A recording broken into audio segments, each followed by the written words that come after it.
చేస్తుందని. అందుకనే పాలిచ్చి పెంచవే బంగారు తల్లి, తల్లి పాలిచ్చి పెంచుని పిల్లలను తల్లి. పాలిచ్చి పెంచవే బంగారు తల్లి, తల్లి పాలిచ్చి పెంచుని పిల్లలను తల్లి.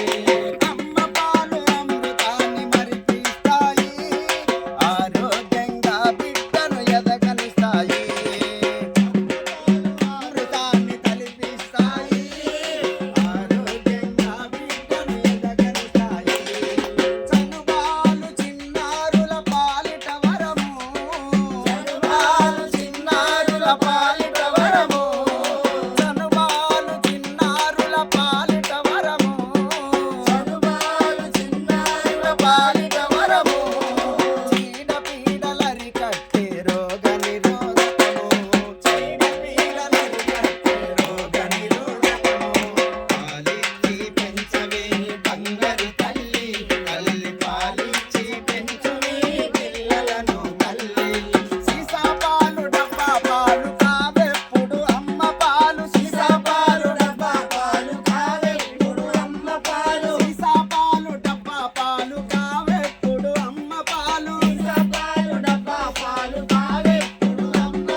కాబట్టి మూఢనమ్మకాల్లోనే ఉండకోకుండా దయచేసి ఎప్పటికప్పుడు అప్డేట్ కావాలని మీ అందరికీ కూడా కోరుకుంటూ ఈ అవకాశం ఇచ్చిన గ్రామస్తులందరికీ ధన్యవాదాలు. Thank you so much.